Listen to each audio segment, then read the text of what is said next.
विदिताखिलशास्त्रसुधा जलधे महितोपनिषत् कथितार्थनिधे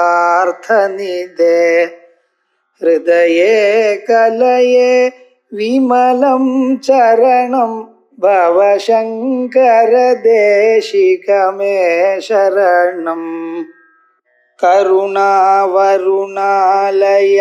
पालय मां भवसागर दुःखविदूनहृदं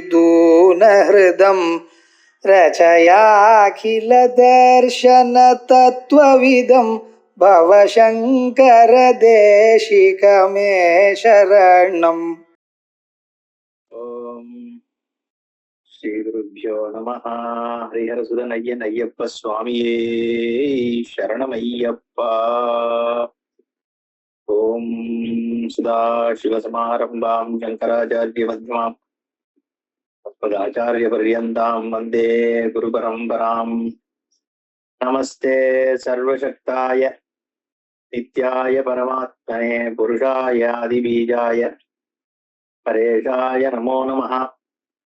तस्मै नमो निर्मलाय ब्रह्मणे अनन्तमूर्तये नमो गिरां विदूराय परमाश्चर्यकर्मणे भूरिकारुण्ययुक्ताय नित्याय परमात्मने क्षेत्रज्ञाय नमस्तुभ्यं सर्वधाराय साक्षिणे नमो नमस्ते अखिलबालकाय समस्तलोकाद्भुतकारणाय नैष्कर्म्य भावाय समस्त साक्षिभूताय भूतावलिनायकाय आनंदरूपिणं शान्तं घोरसंसारधारकं सृष्टिस्थित्यन्तरूपं तं शास्तारं प्रणतोऽस्म्यहम्।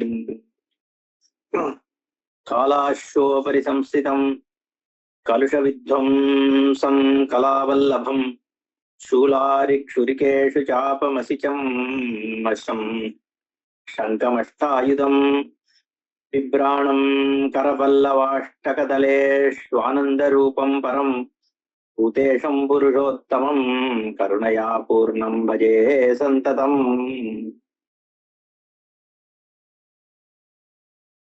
பூதநாதனுடைய அற்புதமான ரூபத்தை மனசுல வாங்கிட்டோம். அஷ்டபுஜங்களோட பல ஆயுதங்களோட அவதரிச்சார். பாலரூபமாக யுவனாக பிரம்மாவானவர் நாமங்களை கொடுத்தார்.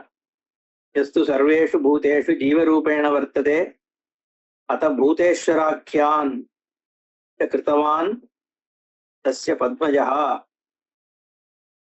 பூதேஸ்வரன் என்பதாக முதல் நாமத்தை கொடுத்தார். எல்லா பூதங்களுக்கும் ஜீவரூபமாக சர்வாந்தர்யாமியாக க்ஷேத்திரஜனாக சர்வத்திர சஞ்சாரம் பண்ணுகின்ற ஒரு ரூபமாக இருக்கக்கூடியதுனால பூதேஸ்வரன், அதுதான் பூதநாதன் பெயர். எல்லா உயிரினங்களுக்கும் உயிராக இருக்கக்கூடியவர், அதனால பூதேஸ்வரன்ற பெயர் கொடுத்தார். அடுத்தது துஷ்டானாம் தர்மஹீனானாம்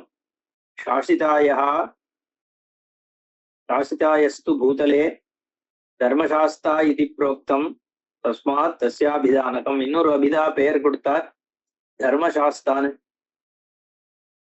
எப்படி ஒரு துஷ்டகர்மா பண்றவனாக இருந்தாலும் அதமனாக இருந்தாலும் ஹீனனாக இருந்தாலும் எல்லாரையும் நேர்வழிப்படுத்தி நல்வழிப்படுத்தி அனுகிரகம் பண்ணக்கூடிய மூர்த்தி அப்படிங்கிறதுனால தர்ம சாஸ்தா. சாஸ்தானா தன்னுடைய சாசனத்தினால கட்டுப்படுத்துவார்னு அர்த்தம். தர்மத்து வழிய ஏற்படுத்தி தர்ம ரூபமாக உலகத்தினுடைய நியதி.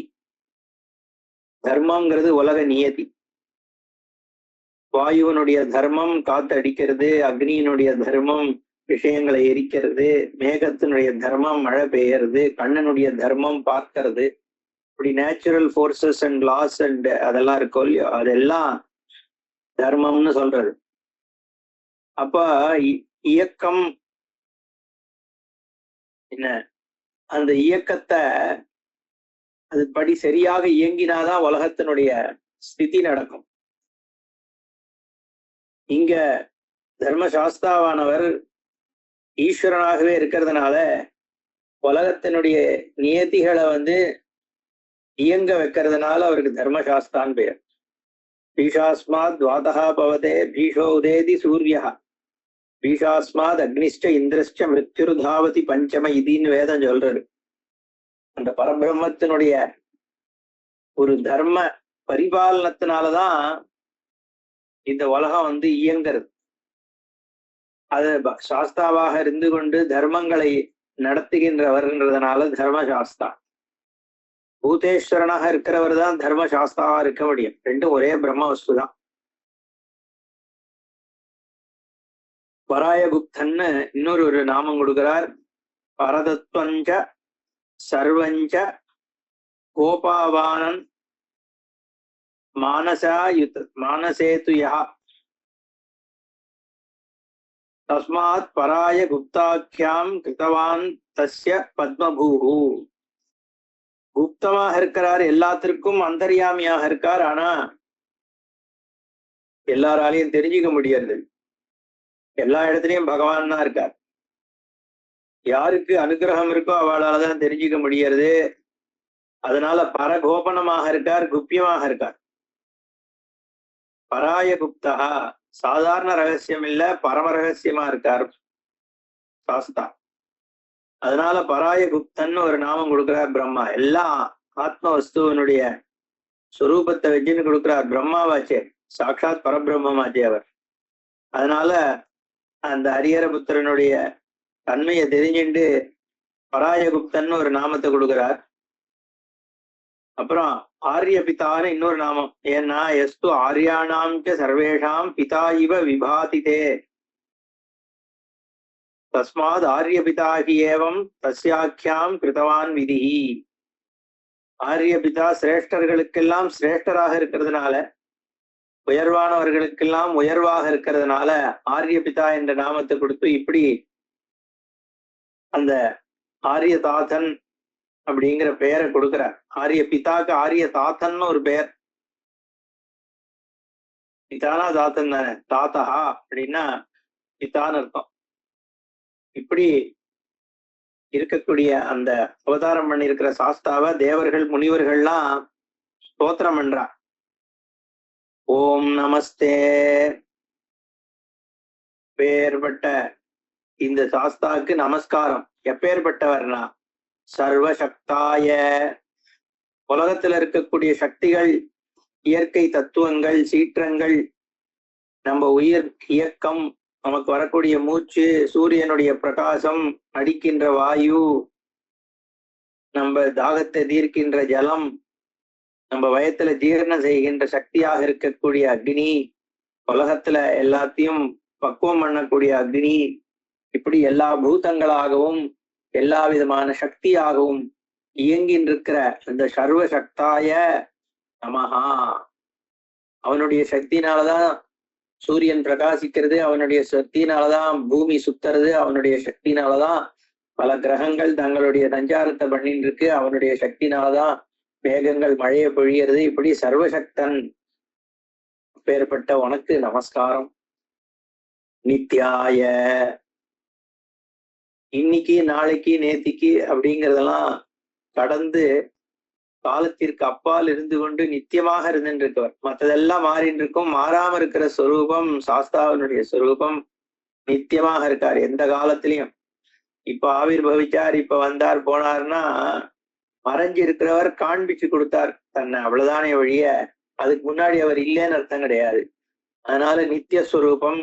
காலமே அவர் அண்டிதான் இருக்கு, காலத்திற்கு காலனாக இருக்கக்கூடியவர். அதனால நித்திய ஸ்வரூபம்.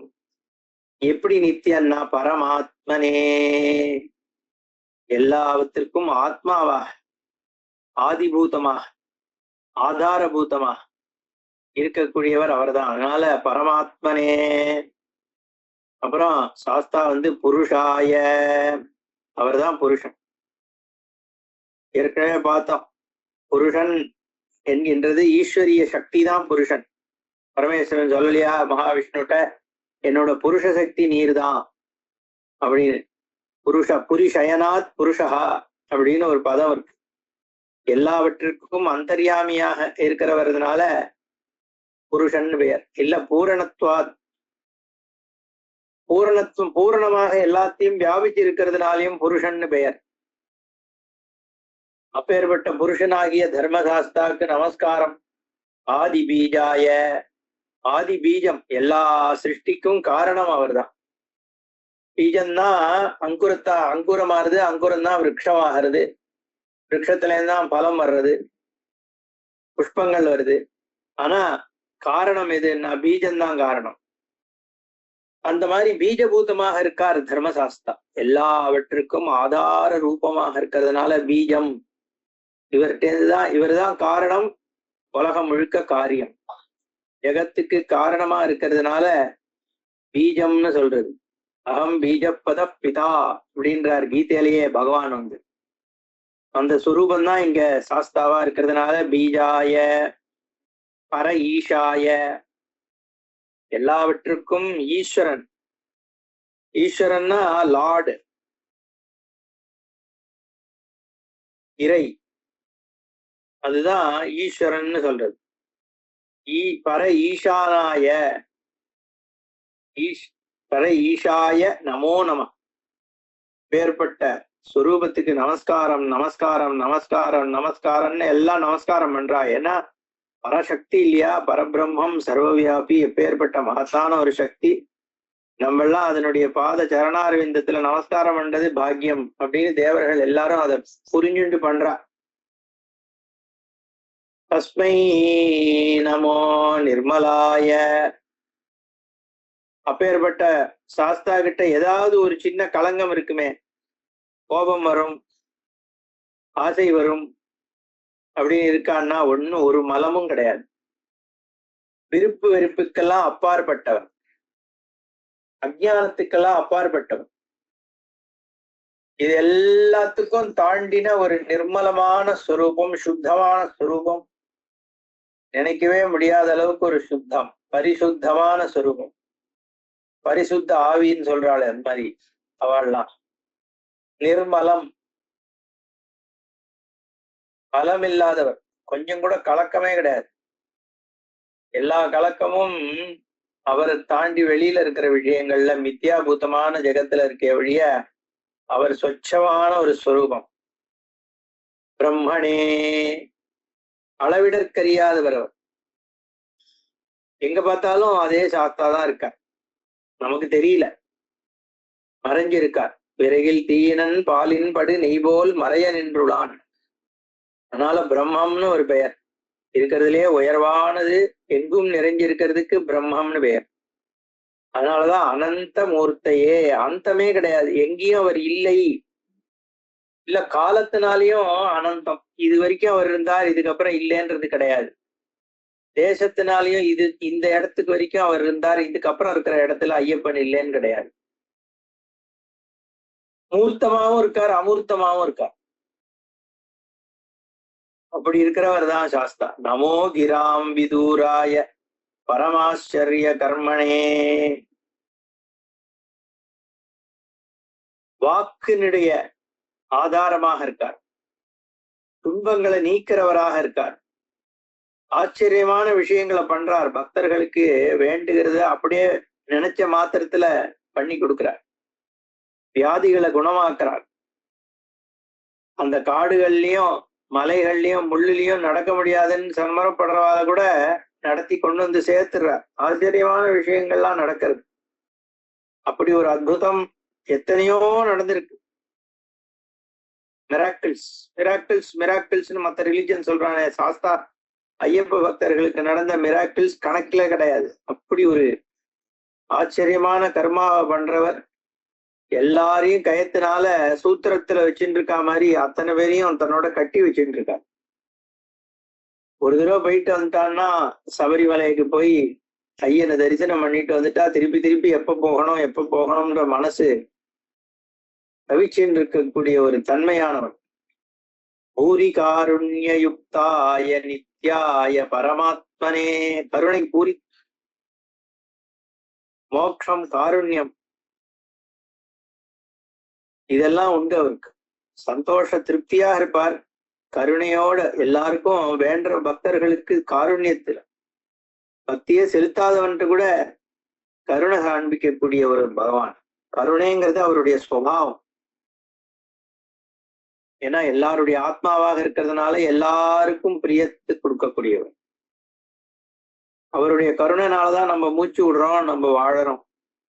அவருடைய கருணைனாலதான் நம்ம வயர்ல ஜீரணம் ஆகிறது. அவருடைய கருணைனாலதான் நம்மளால உலகத்தை அனுபவிக்க முடியாது. நம்மளுடைய வாழ்க்கை ஆதாரமாகவே இருக்கார் கருணை. அது மாதிரி நமக்கு சங்கடங்கள் வரும்பொழுது போக்கி கொடுக்கிறார். காருண்யம் ஒரு தாயார் குழந்தைக்கு காட்டுற கருணைக்கு காரணம் சொல்ல முடியுமோ? காரணமே கிடையாது. நிஷ்காரணமாக ஒரு காருண்யம் இருக்கிறது அப்படிங்கிற அந்த ஒரு சுரூபம். தாயாகி தந்தையுமாய் தாங்குகின்ற தெய்வம். அதனால காருண்ய யுக்தாய நித்யாய பரமாத்மனே.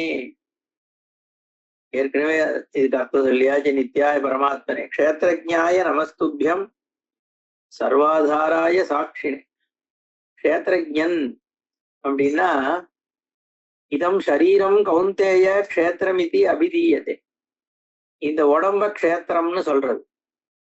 எதெல்லாம் இது இது இதுன்னு தெரியறதோ அதெல்லாம் க்ஷேத்திரம். இந்த உடம்புக்கு வெளியில இருக்கிற விஷயங்கள் எல்லாம் க்ஷேத்திரம், ஃபீல்ட் ஆஃப் எக்ஸ்பீரியன்ஸ். அந்த இதை யார் தெரிஞ்சுக்கிறானோ அவன் க்ஷேத்ரஜ்ஞன். யோ வேத்தி தம் ஆகுஹு க்ஷேத்ரஜ்ஞ இதி தத்விதா. ஞானிகள்லாம் இந்த க்ஷேத்திரத்தை யார் தெரிஞ்சுக்கிறானோ, யார் எக்ஸ்பீரியன்ஸ் பண்றானோ அவனுக்கு க்ஷேத்ரஜ்ஞன் பெயரு. ஜீவாத்மாவை க்ஷேத்ரஜ்ஞன்னு சொல்லலாம். ஆனா பரமேஸ்வரன் சொல்றார், க்ஷேத்ரஜ்ஞம் சாபி மாம் வித்தி சர்வக்ஷேத்ரேஷு. அதனால எல்லா க்ஷேத்திரங்கள்லயும் க்ஷேத்ரஜ்ஞனாக நான் தான் இருக்கேன் அப்படின்னு ஜீவ பிரம்ம ஐக்கியத்தை கீதையில சொல்றார். அதனால இங்க க்ஷேத்ரஜ்ஞாய அப்படின்னு பரமாத்மாவை நமஸ்காரம் பண்றா தேவர்கள். நமஸ்துபியம் சர்வாதாராய சாட்சினி.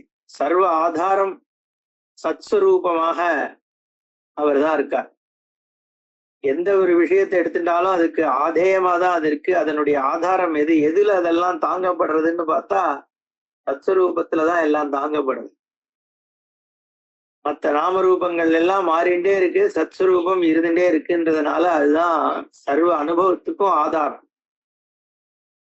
அதனால சர்வாதாராய ஆதாரமா இருந்துட்டு அந்த ஆதாயத்தை அவர் தான் தூக்கி பிடிச்சுட்டு இருக்காரா, அவர் தான் எல்லாத்தையும் நடத்துறாருன்னு சொல்றோமே. அப்ப காரியத்துல ஈடுபடுறாரான்னா இல்ல. சாட்சினே, சாட்சி மாத்திரமாக அவருடைய சந்நிதியில இயங்குறதை ஒழிய அவர் சாட்சி தான். விவர்த்த காரணமாக இயங்கின்றிருக்கார். அவருடைய சந்நிதியில உலகம் நடக்கிறது. ஆனா அவர் ஸ்வயம் அதுல ஈடுபடுறது இல்லை. சாட்சி. எப்படின்னா நெருப்பு காட்டை எரிக்கிறது. நெருப்பா போய் எரிக்கிறது, அது பாட்டு இருந்துட்டு இருக்கு. கட்டை தானா எரியறது. நெருப்பு எப்பவும் நெருப்பாவே இருக்கு, அவ்வளவுதான். அது சாட்சி தான். இப்போ இந்தனம் தான் எரியறது, ஃபியூவல் தான் எரியறது. எரியறதுக்கு கூட அக்னி காரணம் கிடையாது. அக்னியினுடைய தன்மை சூடா இருக்கிறது, அவ்வளவுதான். அததான் சாட்சின்னு சொல்றது. அவருடைய சொரூபத்துல ஜெகத்தினுடைய வியாபாரம் நடக்கிறதே ஒழிய அவரே செய்கிறார் அப்படின்னு சொல்ல முடியாது. நமோ நமஸ்தே அகில பாலகாய சமஸ்த லோகாத்புத காரணாய நமஹா நமஹா தே. மீண்டும் மீண்டும் உனக்கு நமஸ்காரம். நம மகா அப்படிங்கிற இடத்துல நான் இல்லாத தன்மைன்றதும் வந்துருது. அதனால தன்னை அததான் சரணாகதி அப்படின்னு சொல்றோம். அப்பேற்பட்ட சாஸ்தாக் நமஸ்காரம் யாருன்னா அகில பாலகாய, எல்லா இயக்கமும் சாஸ்தாவாக இருந்து கொண்டு சாசிதாரம் நியதி ரூபமாக எல்லாம் நடந்துட்டு இருக்கிறதுக்கு காரணம் அந்த சாஸ்தா தான். அதனாலதான் அகில பாலகாய எல்லாவற்றையும் காப்பாத்துறாருன்னு சொல்றது. நியதி ரூபமாக தர்ம ரூபமாக எல்லாம் இயக்கிறார் இல்லையா, அதனால பாலகன்னு பேர். அகில பாலகாய சமஸ்த லோக அத்புத காரணாய். ஏற்கனவே பார்த்தா மாதிரி காரணமாக இருக்கிற ஸ்வரூபம் ஜெகத்காரணமாக இருக்க லோக அத்புத காரணம். ஏன் அது அத்புத காரணம்னா, காரணமாக இருக்கார், ஆனா காரியம் காரணத்திலேருந்து வேற இல்லாம இருக்கு. மாற்றம் இல்லாமல் சாட்சியாகவே இருந்துட்டு அந்த இயக்கத்துல ஈடுபடாம இருந்து கொண்டு ஆனா காரணமாக இருக்கார். அதுதான் ஆத்தியாசிகம்னு சொல்றது. சத்தியம் மித்யா, சத்ஸ்வரூபமாக இருந்துட்டு மித்யா ஜெகத்துக்கு காரணமா இருக்கார். அதனால அத்புத காரணாயன்னு சொல்றா இங்க தேவர்கள்லாம். நைஷ்கர்மிய பாவாய சமஸ்த சாட்சி பூதாய பூதாவலி நாயகாய. நைஷ்கர்மிய பாவாய, நிஷ்கர்ம பாவம்னு சொல்றது. கர்மா இல்லாத தன்மை. கர்மா இல்லாத தன்மை ஏன்னா தான் கர்த்தா என்கின்ற எண்ணமே கிடையாது. அதனால காரகங்கள் எல்லாம் நிச்சை இல்லாத ஒண்ணு. பிரம்மார்ப்பணம் பிரம்மஹவிஹி பிரம்மாக்னௌ பிரம்மணாகுதம் பிரம்மைவ தேன கந்தவ்யம் பிரம்ம கர்ம சமாதினா அப்படின்னு கீதையில சொல்றாரு. எல்லாமே பிரம்மந்தான். அப்ப எது கர்மா, எது கரணம், எது உபாதானம், சம்பிரதானம், அபாதானம், அதிகரணம், இது எதுன்னா எல்லாமே பிரம்மன் தான், ஒரே வஸ்து தான். அப்போ ஒரே வஸ்துவா இருந்து இதெல்லாம் இவ்வளவு நடக்கிற மாதிரினா அது மித்யா, மாயினால நமக்கு அப்படி தெரியுது. அப்ப நிஷ்கர்ம பாவம், இந்த ஞானம் ஏற்பட்ட பொழுது கர்த்தா கர்ம கரணம்னு எதுவும் இல்லை, பேதம் இல்லைன்னா நைஷ்கர்மியம். கர்த்தாவே கிடையாது. அப்ப காரியம் நடக்கிறதான்னா காரியம் நடக்கிற மாதிரி தெரியுது, அவ்வளவுதான். அந்த பாவம் இருக்கே ஞான பாவம், அதுவே சாஸ்தாதான். அதனால நைஷ்கர்மிய பாவாய ஹே நமஸ்தே. சமஸ்த சாட்சி பூதாய, எல்லாவற்றுக்கும் சாட்சி. சாஸ்தாவுக்கு தெரியாம ஒரு விஷயம் நடக்க முடியாது, எல்லாத்துக்கும் சாட்சியாக இருக்கார். ஏன்னா சாஸ்தாவனுடைய ஞானம்தான் ஜெகத்தாகவே இருக்கு. நடந்துட்டு அதை அவர் சாட்சி பண்ணல, அவருடைய சாட்சியினாலதான் உலகம் இயங்கிறது. அதனால சமஸ்த சாட்சி பூதாய பூதாவலி நாயகாய. பூதாவலினா அவலினா தீபாவளி மாதிரி வரிசையா பூதங்கள்லாம் இருக்கணும், பூத சமூகம். பூதநாதன்றதுக்கு இன்னொரு பேர் பூதாவலி நாயகாய நமஸ்தே. அப்புறம் சொல்றா, ஆனந்த ரூபிணம் சாந்தம் கோர சம்சார தாரகம் சிருஷ்டி ஸ்தித்யந்த ரூபம் தம் சாஸ்தாரம் பிரணதோஸ்மியம். சாஸ்தாவனுடைய ரூபம் ஆனந்த ரூபம். சர்வ ஜெகத்துக்கும் ஆனந்தத்தை கொடுக்கக்கூடியவர், ஸ்வயம் ஆனந்தமாக இருக்கக்கூடியவர். ஏன்னா கஷேத்திரஜனாக எல்லாருக்கும் உள்ள இருக்கக்கூடிய ஸ்வரூபம் ஆனந்த ஸ்வரூபம். அதுவே அனந்த ஸ்வரூபம், பிரம்மன்ற பதத்தினால சொல்லப்பட்டது. அந்த ரூபத்தோட இருக்கக்கூடிய சாந்த ஸ்வரூபம். ஆனந்தமே சாந்தம்தான், சாந்தியில தான் ஆனந்தம். சாந்தமுலேகா சௌக்கியமுலேது. அப்படி சாந்த ஸ்வரூபமாக இருக்கக்கூடிய சாஸ்தா கோர சம்சார தாரகம். இந்த சம்சாரம் இருக்கே மாற்றம் கொடுத்துட்டே இருக்கு. வாழ்க்கை மாறிண்டே இருக்கு. எப்போ நான் என்ன இது அது அதுன்னு எடுத்துட்டு சுத்தி நடக்கிற விஷயங்கள்லயே உழன்று இருக்கோம்னோ, அது நம்மளோட தன்மை எல்லா சமயத்திலயும் மாறிண்டே இருக்கு. ஒரு க்ஷணம் நம்ம போய் அடுத்த க்ஷணம் வேறையா ஆகி, அதுக்கு க்ஷணம் வேறையாகி இப்படி போறது. இதனால மனுஷனுக்கு வாழ்க்கை முழுக்க ஒரு டயர்ட்னஸ் வந்துடுது. அதுதான் சம்சாரம்னு சொல்றோம், கோர சம்சாரம். ஏன்னா அது என்ன பண்ணுதுன்னா பாபத்துல கொண்டு போய் நம்மளை தள்ளிடுது, கஷ்டத்துல போய் தள்ளுறது, துக்கத்துல போய் தள்ளி விட்டுறது. கில்ட்டு, ஹர்ட்டு, அசந்தோஷம், இப்படி ஜென்மா வியர்த்தமாக்கிடுறது. அதனால கோர சம்சாரம், அத தாண்ட வைக்கிறது சாஸ்தாதான். தாரகம் நியமப்படுத்தி நம்மள வாழ்க்கையில ஒரு நன்மை ஏற்பட பண்ணி வாழ்க்கைக்கு ஒரு அர்த்தம் கொண்டு வர்றது தர்மசாஸ்தா. அதனால கோர சம்சார தாரகம், மோட்சத்தை கூட கொடுக்கக்கூடியவர். அதனால தாரக பிரம்மம்னே பெயர். அவர் எந்த ரூபமா இருக்காருன்னா சிருஷ்டி ரூபம் அவர்தான், ஸ்திதி ரூபம் அவர்தான், அந்தர் பண்ணக்கூடிய ரூபம் அவர்தான். அப்போ பிரம்மா விஷ்ணு சிவன் சொல்லக்கூடிய மும்மூர்த்திகளும் அந்த சாஸ்தா தான். சாஸ்தாவை வணங்கிட்டாலே மற்ற தெய்வங்கள் எல்லாத்தையும் வணங்கினதுக்கு சமம்ன்றதுனால சாஸ்தாரம் பிரணதோஸ்மியம் அப்படின்னு இவாள்லாம் ஸ்தோத்திரம் பண்றா. அதுக்கப்புறம் விஷ்ணு வரார். அவரை கூப்பிட்டு,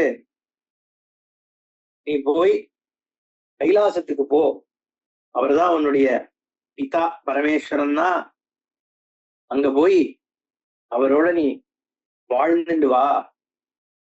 அப்போ அவர் என்ன சொல்றாரோ அதுபடி நீ பண்ணணும். ஏன்னா இவர் தானே தாயார்.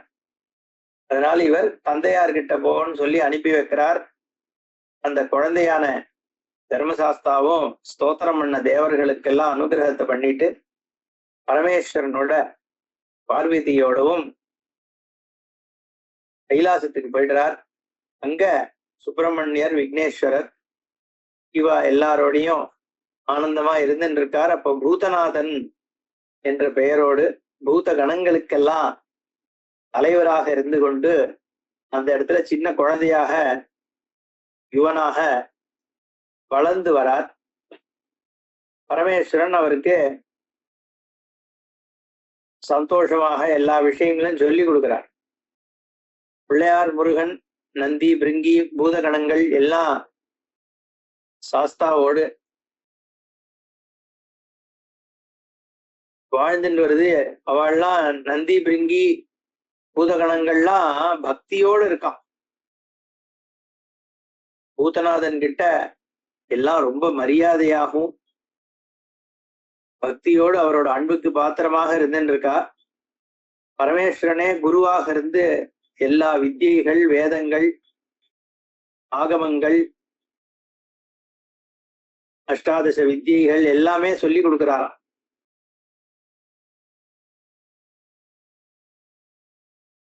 பரமேஸ்வரனுக்கு ஒரே ஆனந்தமா இருக்கு குழந்தைய பார்த்தா.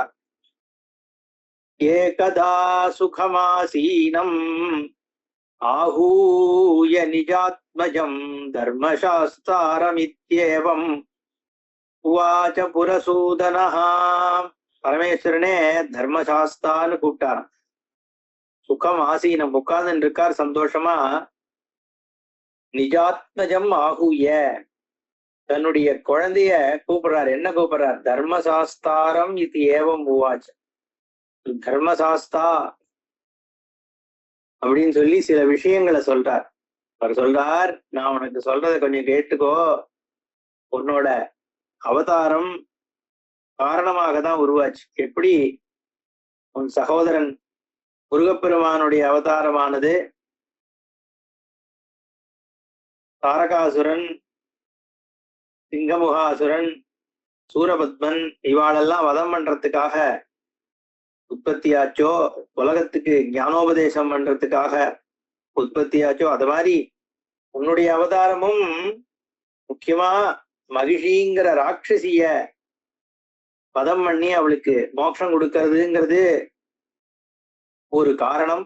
அது தவிர உலகம் உய்வதற்காக ஒரு உத்தமமான ஒரு சரீரத்தோடு உலகத்தை இயக்குகின்ற பரபிரம்மமாக, தாரக பிரம்மமாக நீ இருக்கணுங்கிறது இன்னொரு நோக்கம். இப்படி பல நோக்கங்கள் இருந்தாலும் முதல்ல இந்த மகிழ்ச்சிய மோட்சம் கொடுக்கணும். ஏன்னா அவோ எல்லாருக்கும் துன்பம் கொடுத்துன்னு இருந்தா, இப்போ சுந்தர மகிஷத்தோட சேர்ந்து பூமியில சஞ்சாரம் பண்ணிட்டு இருக்கா. எப்ப வேணா அவ திரும்பி தேவர்களுக்கு இடைஞ்சல் பண்ணலாம். அதனால தகுந்த காலம் வரும்பொழுது அவளோட சம்ஹாரம் அவள் வரத்திற்கு உட்பட்டு நீ செய்ய வேண்டியிருக்கு. அதுக்காக நீ பூலோகம் போகணும். அந்த பூலோகம் போய் முதல்ல வளர்ந்துட்டு வா. பாரத தேசத்துல தட்சிண பாகத்துல மதங்க வனம்னு ஒரு வனம் இருக்கு. அந்த வனத்துல நீ குழந்தையாக இரு. சாமானிய மனுஷ குழந்தை மாதிரி இருந்துட்டு அங்க நீ சஞ்சாரம் பண்ணும் பொழுது ஒரு காலத்துல மகிழ்ச்சி வதம் பண்ற சந்தர்ப்பம் ஏற்படும். இப்போ நீ போய் ஒரு சின்ன குழந்தையாக அழுதுன்னு இருந்தேன்னா, என் பக்தர்கள் இருக்கக்கூடிய பாண்டிய குலத்துல என்னுடைய பக்தர்கள் நிறைய இருக்கா. அந்த பாண்டியராஜர்கள் குலத்துல இருக்கக்கூடிய ஒரு ராஜா பூபதியான பத்மதளம் அதுதான் பந்தளம்னு சொல்றோம். அப்போ அந்த பத்மதள வேந்தன் ராஜசேகரன் ஒரு ராஜா இருக்கான். அவனுக்கு புத்திரபாக்கியம் இல்ல. அவன் ஒரு தடவை வேட்டையாட வருவான். வரும் பொழுது உன்னை பார்த்து சந்தோஷப்பட்டு உன்னை எடுத்துன்னு போய் அரசகுமாரனாக வளர்த்துட்டு வருவான். உன்னுடைய 12வது வயசுல நீ வனத்துக்கு போக வேண்டிய ஒரு சந்தர்ப்பம் ஏற்படும். இந்த சந்தர்ப்பத்துல நீ மகிஷமுகிய வதம் பண்ணி அதுக்கான சக்தியும் உனக்கு நான் கொடுக்கறேன். நீ அந்த சக்தியை பிரயோகப்படுத்தி மகிஷமுகிய வதம் பண்ணி உன்னுடைய இந்த அவதார முக்கிய நோக்கத்தை பூர்த்தி பண்ணிக்கணும்னு சொன்னார். சொல்லி அவன் கழுத்துல ஒரு மணி மாலை ஒண்ணுத்த போடுறார். ரத்னமயமான ஒரு மாலையை போடுறார். அதனால மணிகண்டன்னு பெயர். அந்த கழுத்துல இருக்கக்கூடிய மணி, அதுக்கு ஒரு தாத்பரியம் இருக்கு. அது அப்புறம் பார்ப்போம். அதனால மணிகண்டன்ற பெயரோட நீ வந்துட்டு இருப்பாயின்னு உடனே சரி அப்ப நான் கிளம்புறேன்னு சொல்றார் சாஸ்தா. ரொம்ப சந்தோஷப்பட்டு உச்சி முகந்து பார்வதி பரமேஸ்வரால் அவரை அனுப்பி வைக்கிறா. அவரும் ஒரு பிரதட்சிணம் பண்ணி நமஸ்காரம் பண்ணிட்டு தன்னுடைய சகோதரர்களான விக்னேஸ்வரர், சுப்பிரமணியர் வாட்டெல்லாமும் விடைபெற்று பூலோகத்துக்கு போகிறதுக்காக கிளம்புறார். அப்போ ஆகாச கங்கை வழியில பாக்குறார். பார்த்த உடனே ஆகாச கங்கைட்ட சொல்றார், நான் இப்போ பூலோகம் போறேன். நீங்க என் தாயார். நீங்க ஏற்கனவே பூலோகத்துல உத்தரபாகத்துல மக்கள் உயரத்துக்காக கங்கையாக பிரவாகம் பண்ணிட்டு இருக்கேன். இப்ப நான் உலகத்தை உத்தரணம் பண்றதுக்காக இந்த ஒரு அவதாரம் எடுக்க போறேன். அந்த சமயத்துல நீங்களும் பூமிக்கு என் கூட உலக நன்மைக்காக இந்த அயோனிஜனாக தானாக உற்பத்தி ஆகிற ஒரு அவதாரம் நான் பண்ண போறேன். என் கூட இருந்துட்டு தாயாரா நீங்க உலகத்துக்கு க்ஷேமத்தை பண்ணணும்னு உடனே ஆகாச கங்கை சொல்றா, தேவலோகத்துல இருக்கிறது போல நானும் பூலோகத்துல பாதாளத்துல எல்லா இடத்துலயும் ஓடிண்டுதான் இருக்கேன். என்னுடைய ஒரு வம்சமாக பம்பா அப்படிங்கிற பேர்ல ஒரு புண்ணிய நதி நீ சொல்ற அந்த இடத்துல ஓடிட்டு இருக்கு. நான் அதுல என் பிரவாகமாக உன்னை நான் காப்பாத்துறேன், உன்னை பாத்துக்கிறேன் அப்படின்னு கங்கையும் ஆசுவாசப்படுத்தின உடனே அந்த ஆகாச கங்கை பிரவாகத்தின் வழியாகவே கீழே இறங்கி வரார். அந்த நதி வழியாகவே வரார். அந்த மதங்க வனத்துல பாயிர பம்பா நதி கரையில சேர்றார். ஏன்னா கங்கை ஆகாசத்திலிருந்து பம்பா நதிக்கு வர்றது அப்படி ஒரு விசேஷம் அந்த நதிக்கு. இவரும் அந்த நதி வழியாகவே எப்படி காங்கேயன் என்று முருகப்பெருமான் கங்கை வழியாகவே வராரோ அதே கங்கை வழியாக தான் இந்த சாஸ்தாவும் வரார். எல்லாமே ஞானம். ஆகாச கங்கைன்றது ஞான பிரவாகம். வேதாந்த ஞானத்தினுடைய பிரவாகத்தை கங்கைன்னு சொல்றது, ஞான கங்கான்னு சொல்றது. அந்த ஞான சுரூபமாக வேதாந்த தத்துவங்களினுடைய சாரமாக வர்றவாதான் பிரணவஸ்வரூபமாக இருக்கக்கூடிய முருகப்பெருமான், தாரக பிரம்மமாக இருக்கக்கூடிய தர்மசாஸ்தா. இவாள்லாம் இந்த ஞான பிரவாகமாக வர்றதுனால கங்கை எடுத்துன்னு வந்தா அப்படின்னு புராணங்கள் காண்பிக்கிறது. அப்பேற்பட்ட பகவான் வந்த உடனே பூதகணங்கள் தேவகணங்கள் எல்லாம் நமஸ்கரிக்கிறது. அந்த சமயத்துல ராஜசேகர பாண்டியன் மந்திரிகளோட வேட்டையாடுறதுக்கு வரா. வந்ததுக்கு அப்புறம் எப்படி இந்த குழந்தைய எடுத்துன்னு போறான் என்னங்கிறத அடுத்த செஷன்ல பார்ப்போம். ஓம் பூர்ணமிதம் பூர்ணாத் பூர்ணமுதச்யதே பூர்ணஸ்ய பூர்ணமாதாய பூர்ணமேவாவசிஷ்யதே. ஓம் சாந்தி சாந்தி சாந்தி. ஹரிஹி ஓம் ஸ்ரீ குருभ्यो நமः. ஹரிஹி ஓம் ஹரிஹர சுதன் ஐயப்ப சுவாமியே சரணமையப்பா.